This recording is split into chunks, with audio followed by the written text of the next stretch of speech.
दोस्तों, आपका फिर से स्वागत है आपके अपने चैनल वीएस पाठशाला पे। ठीक, हम लोग राज्य के नीति निर्देशक तत्व तो पढ़ा दिए थे, लेकिन वीडियो में आवाज ना आने की वजह से फिर से हमें बताना पड़ रहा है। राज्य के नीति निर्देशक तत्व DPSP, directive principle of state policy. ठीक, इसको लिया गया था कहाँ से? तो आयरलैंड से लिया गया था। कहाँ से लिया गया था? तो आयरलैंड से लिया गया था। लेकिन बात पूछा जाए कि आयरलैंड ने कहाँ से लिया था, तो आयरलैंड ने लिया था स्पेन से। राज्य के नीति निर्देशक तत्व जो हमारे संविधान में भाग 4 में है वो किस देश से लिया गया था? तो आयरलैंड से। लेकिन आयरलैंड किस देश से लिया था? तो वो स्पेन से लिया गया था। याद रखिए, राज्य के नीति निर्देशक तत्व को जैसे हम लोग फंडामेंटल राइट्स को सुप्रीम कोर्ट में जाकर के लागू करवा सकते हैं, वैसे राज्य के नीति निर्देशक तत्व को सुप्रीम कोर्ट या किसी भी न्यायालय में जाकर लागू नहीं करवा सकते। ये सरकार अपनी मर्जी के अनुसार चाहेगी तो आपके वो लागू करेगी, चाहेगी तो नहीं लागू करेगी। ठीक है ना? इसीलिए मिनर्मा मिल आंदोलन में मिनर्मा वाले मुकदमा मिनर्मा मिल मुकदमा में बोला था सरकार ने या सुप्रीम कोर्ट ने कहा था कि राज्य के नीति निर्देशक तत्व एवं फंडामेंटल राइट्स यानी मूल अधिकार दोनों पर सरकार ध्यान देगी। मिनर्मा मिल मुकदमा में क्या बोला था, या मिनर्मा मिल मामला में क्या कहते हैं, सुप्रीम कोर्ट का आदेश आया था कि राज्य के नीति निर्देशक तत्व एवं फंडामेंटल राइट्स यानी मूल अधिकार दोनों पर सरकार ध्यान देगी। ठीक, अब देखिए, इसमें बोला था कि राज्य के नीति निर्देशक तत्व एक लक्ष्य है जहां तक हमको पहुंचना है, सुप्रीम कोर्ट ने बोला था। ठीक, और केटी शाह बोलते हैं कि ये एक ऐसा चेक है, कैसा, जो राज्य का नीति निर्देशक तत्व है एक ऐसा चेक है जो सरकार अपनी इच्छानुसार दे रही है, जनता को अपनी इच्छानुसार भाज रही है। कहते हैं ना कि चेक बजाने गए थे क्या, तो भाई जो केटी साहब बोले थे कि राज्य के नीति निर्देशक तत्व ऐसा क्या कहते हैं कि चेक है जिसको सरकार अपनी इच्छानुसार पूर्ति कर रही थी। देखिए, आजादी जब हुआ तो हमारा देश इतने संसाधन या इतना क्या कहते हैं कि हमारा देश पैसा वाला नहीं था जो क्या कहते हैं राज्य के नीति निर्देशक तत्वों को सभी व्यक्तियों तक पहुंचा सके या उसको पूरा कर सके। इसीलिए इसको क्या कहते हैं भाग 4 में रख दिया गया क्योंकि ये मेरा लक्ष्य है। सरकार ने कहा कि ये मेरा लक्ष्य है, इसको धीमे धीमे हम लोग पूरा करेंगे। आइए हम लोग एक एक अनुच्छेद देखते हैं कि राज्य के नीति निर्देशक तत्व तो ये 36 से 51 तक किस आर्टिकल में कहां से है? आर्टिकल 36 से लेकर के 51 तक है। आर्टिकल 36 में जो डीपीएसपी यानी directive principle of state policy की परिभाषा दिया है, ये राज्य के नीति निर्देशक तत्व की परिभाषा किसमें दिया है? आर्टिकल 36 में। आर्टिकल 36 में क्या है कि राज्य के नीति निर्देशक तत्व की परिभाषा है। आर्टिकल 37 में यह बताया गया है कि जो राज्य का नीति निर्देशक तत्व है इसको न्यायालय में लागू नहीं करा सकता, यानी न्यायालय में इसको क्या कहते हैं कि चुनौती नहीं दी जा सकती, यानी न्यायालय द्वारा परिवर्तनीय नहीं है, वाद योग्य नहीं है। लेकिन इसके पहले हम लोगों ने क्या पढ़ा था? इसके पहले फंडामेंटल राइट्स पढ़ा था कि देखा कि वो न्यायालय में वाद योग्य है। कैसा वाद योग्य है? उसके द्वारा आप क्या कहते हैं कि सुप्रीम कोर्ट 5 प्रकार के ऋण जारी कर देता था आर्टिकल 32 के आधार पर। तीसरा आर्टिकल 37 हो गया कि न्यायालय द्वारा परिवर्तनीय अर्थात ये वाद योग्य नहीं है या न्यायालय द्वारा इसको लागू नहीं करवाया जा सकता। जो आर्टिकल 38 है उसमें देखिए यहीं आपको एक ऐसा भाग मिलेगा जिसको जहां तहां उठा लिया होगा, मतलब कोई मैचिंग नहीं होगी, सब आर्टिकल एक दूसरे से भिन्न होंगे। देखिए, आर्टिकल 38 जो है सरकार जनता का क्या करेगी? कल्याण करेगी। सरकार जनता का क्या करेगी? कल्याण। इसी के तहत राशन कार्ड बन जाता है, राशन मिलता है, 5 किलो गल्ला मिलता है इस सब लोग को। इसी के तहत आर्टिकल 38 के तहत क्या मिलता है कि क्या कहते हैं कि सरकार जनता का कल्याण करेगी। अब आर्टिकल जो 39 है, समान काम के लिए समान वेतन मिलना चाहिए। समान काम के लिए क्या? समान वेतन, यानी स्त्री पुरुष कोई भी हो अगर सेम काम कर रहे हैं तो सेम वेतन मिलना चाहिए। अभी हाल ही में हमारी बीसीसीआई ने महिला की क्रिकेट टीम जो थी और पुरुषों की क्रिकेट टीम, इन दोनों का वेतन जो है इक्वल कर दिया। ठीक है ना? तो वो कौन सा अप्लाई अनुच्छेद होगा? यही वाला आर्टिकल 39 हो गया, यानी समान काम के लिए समान वेतन। यही भी क्रिकेट वो भी खेल रहे हैं, क्रिकेट वो भी खेल रहे हैं। और ये बोला गया है कि इसी आर्टिकल 39 का के तहत कि निःशुल्क कानूनी सहायता दी जाएगी। कैसी? निःशुल्क कानूनी सहायता दी जाएगी। अर्थात अगर आप कानून में आपके साथ कोई दुर्व्यवहार किया या कोई ऐसा आपराधिक केस हो गया है, आप अगर कहीं पर जाएंगे तो आपको निःशुल्क सहायता दी जाएगी। ये देखिए, अगर दी जाएगी, लेकिन अगर नहीं भी दी गई तो आप न्यायालय में नहीं जा सकते, क्योंकि पहले ही बोल दिया कि ये न्यायालय द्वारा परिवर्तनीय नहीं है। बयालीसवां संविधान संशोधन 1976 द्वारा निःशुल्क विधिक सहायता जोड़ दिया है किसमें? 39 का में। ठीक, 40 में क्या है कि ग्राम पंचायतों का गठन है। आर्टिकल 40 में क्या है कि ग्राम पंचायतों का गठन। आर्टिकल 41 से कुछ दशाओं में सरकारी सहायता, जैसे आपको विकलांग है, ठीक, विकलांग दिव्यांग जो बोलते हैं, दिव्यांग है या विकलांग है, या आपके हस्बैंड मर गए, विधवा हो गए, या आप वृद्धा पेंशन योजना, सब किसके तहत? यानी कुछ विशेष दशाओं में ही आपको सरकारी सहायता दी जाएगी। आर्टिकल 41 था। आर्टिकल 42 में इसमें प्रसूति सहायता, यानी वही बोला कि न्याय संगत कार्य की मनोचित दिशा। न्याय संगत यानी अगर किसी व्यक्ति का काम करने का मन है, उससे जबरदस्ती काम न मत करवाइए। ठीक है ना? वही बोला है कि न्याय संगत कार्य की मनोचित दिशा, अगर उसका दशा है काम करनी तो काम करवाइए, या उसमें प्रसूति से आई या कोई महिला पेट से है तो उसको जो कठोर काम ना दिया जाए करने के लिए। ठीक है ना?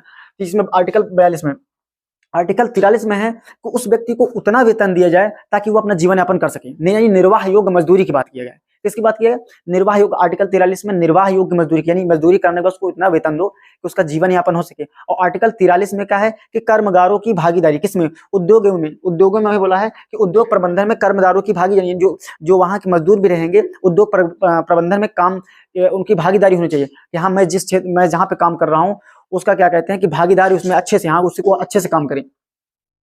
आर्टिकल जो 44 है समान सिविल संहिता है। ठीक, समान सिविल संहिता का मतलब है कि आप शादी किसी भी रीत से कीजिए। देखिए, हर एक रिलीजन में अपना अपना शादी करने का कल्चर होता है। शादी किसी भी क्या कहते हैं कि रीत से कीजिए, लेकिन जो तलाक का सिस्टम है या डिवोर्स का सिस्टम है वो क्या कहते हैं, कौन तय करेगा? वो कोर्ट ही तय करेगा। तो वही बोला है कि समान सिविल संहिता है। ठीक, समान सिविल संहिता यानी यूनिफॉर्म सिविल कोड लागू करने वाला पहला जो स्टेट था वो अपना गोवा था। और अभी सुनने में आ रहा है कि उत्तराखंड भी क्या कहते हैं बिल पास कर दिया है। अब देखो क्या होता है।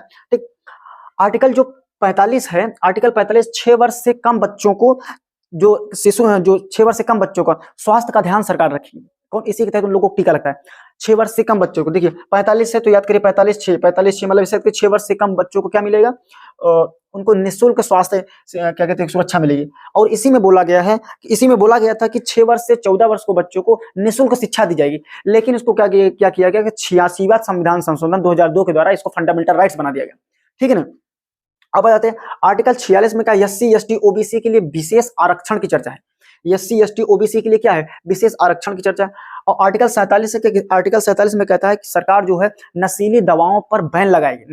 नशीली दवाओं पर क्या लगाएगी? बैन लगाएगी। शराब पर क्या लगेगी? बैन लगाएगी। और भारतीयों को या यहाँ के जनता को जो पोषायुक्त आहार उपलब्ध कराएगी। ठीक है। आर्टिकल 48 का क्या है कि पर्यावरण एवं वन्य जीव, यानी पर्यावरण को और वन्य जीवों को संरक्षण की बात किया गया है। ठीक है ना। 39 में क्या है कि राष्ट्रीय स्मारकों जैसे ताजमहल होगा, रेड फोर्ट हो गया, इन सब की रक्षा करने का काम किसका होगा? सरकार को होगा। आर्टिकल 39 में है। आर्टिकल 50 में है कि कार्यपालिका को न्यायपालिका से अलग करना। देखो न्यायपालिका जो तो न्यायालय होता है हमारा, वो न्यायालय सुना देता है, हाँ, कि न्यायालय अपना क्या कहते हैं कि किसी को भी सुनाया, और उसका जो कार्यपालिका जो होती है वो कार्य में लाती है कि हाँ मैं उसको करके दिखाऊंगी। न्यायपालिका काम करता है सिर्फ न्याय सुना देना। ये नहीं कि जज ही आकर उसको क्या कहते हैं कि सजा भी देता है। जज नहीं देता है। न्यायपालिका क्या कहते हैं न्याय सुना देती है, कार्यपालिका उसको लागू करवाती है। ठीक है ना। तो वही होता है कि जैसे राम मंदिर का फैसला क्या कहते हैं कि सुप्रीम कोर्ट ने सुना है, तो सुप्रीम कोर्ट थोड़ी ना बनवा रही है, न्यायपालिका बनवा रही है। कार्यपालिका को न्यायपालिका से अलग करना आर्टिकल 50 में है। आर्टिकल क्या कहते हैं 51 है अंतरराष्ट्रीय शांति को बढ़ावा देना। इसी के तहत ही हमारा जो देश है यूएनओ का सदस्य बना। यूएनओ का सदस्य कब किसके कारण बना? आर्टिकल 51 के अंतर्गत ही कि अंतरराष्ट्रीय शांति को बढ़ाना। अगर किसी भी देश में क्या कहते हैं कि युद्ध हो जाता है या कुछ भी हो जाता है तो उसमें मध्यस्थता का काम करने का है। ठीक, तो यही कौन है? आर्टिकल 51 के तहत ही। एक बार फिर से रिवीजन कर लेते हैं कि आर्टिकल जो 36 है वो परिभाषा है, फंडामेंटल राइट्स की क्या है? परिभाषा है। आर्टिकल 37 क्या बोलता है कि ये न्यायालय द्वारा परिवर्तनीय है। आर्टिकल 38 क्या बोलता है कि सरकार जो है जनता का कल्याण करेगी। कुछ देशों में जैसे राशन कार्ड उड़ देते हैं। आर्टिकल 38 हो गया। आर्टिकल 39 क्या है कि समान काम के लिए समान वेतन दिया जाएगा। अच्छा, 39 का है तो निःशुल्क विधिक सहायता भी दी जाएगी। आर्टिकल 40 में ग्राम पंचायतों का गठन है। आर्टिकल 41 से कुछ दशाओं में क्या कहते हैं सरकारी सहायता मिलेगी, जैसे विधवा पेंशन हो जाए, वृद्ध हो जाता है आदमी, विकलांग योजना, ये सब मिलता है। आर्टिकल 42 क्या? प्रसूति सहायता, याद कर लीजिए। आर्टिकल 43 है निर्वाह योग्य मजदूरी। आर्टिकल 43 का क्या है कि उद्योग एवं उद्योग प्रबंधन में कर्मगारों की क्या होगी? भागीदारी होगी। आर्टिकल 44 में क्या? समान सिविल संहिता। आर्टिकल 45 में क्या है कि 6 वर्ष से कम बच्चों को क्या कहते हैं निःशुल्क स्वास्थ्य का काम कौन करेगा? सरकार करेगी। आर्टिकल जो 46 है वो एससी एसटी ओबीसी की चर्चा किया है। आर्टिकल 47 है क्या? पोषाहार युक्त भोजन उपलब्ध कराएगी सरकार। नस्ली दवाओं पर बैन लगाएगी। आर्टिकल 48 क्या है? पर्यावरण वन को रक्षा करेगी सरकार। आर्टिकल 39 क्या है कि राष्ट्रीय स्मारकों की रक्षा करेगी। आर्टिकल 50 का है कार्यपालिका को न्यायपालिका से अलग करना। आर्टिकल 51 क्या है कि अंतरराष्ट्रीय शांति को मूल अधिकार एवं राज्य के नीति निर्देशक तत्व में अंतर क्या है? देखिए, जो मूल अधिकार है वो यूएसए से लिया गया था। कहां से लिया गया था? यूएसए से। लेकिन ये जो डीपीएसपी है राज्य के नीति निर्देशक तत्व, ये आयरलैंड से लिया था, और आयरलैंड ने स्पेन से लिया था। ये जो भाग 3 है इसको भाग 3 में रखा गया। मूल अधिकार को किसमें रखा गया? भाग 3 में रखा गया। लेकिन डीपीएसपी को किसमें रखा? भाग 4 में रखा गया है। ठीक, देखिए ये वाद योग्य है। कौन? मूल अधिकार जो वाद योग्य, न्यायालय द्वारा परिवर्तनीय है, लेकिन ये वाद योग्य नहीं है। कौन? ये वाद योग्य नहीं है। ठीक है ना। देखिए, जो मूल अधिकार होता है नैसर्गिक अधिकार होता है, यानी जन्म के बाद मिल जाता है। ये नैसर्गिक अधिकार नहीं होता है। कौन? डीपीएसपी। ये न्यायालय द्वारा परिवर्तनीय है, ये न्यायालय द्वारा नहीं परिवर्तनीय। याद रखिए, जो मूल अधिकार होता है वो सरकार की शक्तियों को घटा देता है, लेकिन जो डीपीएसपी होता है सरकार की शक्तियों को क्या करता है? बढ़ा देता है। अब देखिए, इसके पीछे जो कानूनी मान्यता है, किसके, जो मूल अधिकार होता है ना, इसके पीछे कानूनी मान्यता है, लेकिन इसके पीछे राजनीतिक मानता है, किसके, डीपीएसपी के। देखिए जो होता है ये हमारा जो मूल अधिकार होता है, ये 20 एवं 21 को छोड़कर, किसको, 20 एवं 21 को छोड़कर बाकी सभी निलंबित हो सकते हैं, ये निलंबित नहीं हो सकता। ठीक, जो मूल अधिकार होता है वो व्यक्तियों की भलाई के लिए होता है। मूल अधिकार किसके लिए, व्यक्तियों की भलाई के लिए। जो डीपीएसपी होता है वो समाज की भलाई के लिए, समाज के कल्याण के लिए होता है। ठीक है ना। तो उम्मीद करता हूं आप लोगों को इतना समझ आएगा। अब हम लोग मिलते हैं भाग 4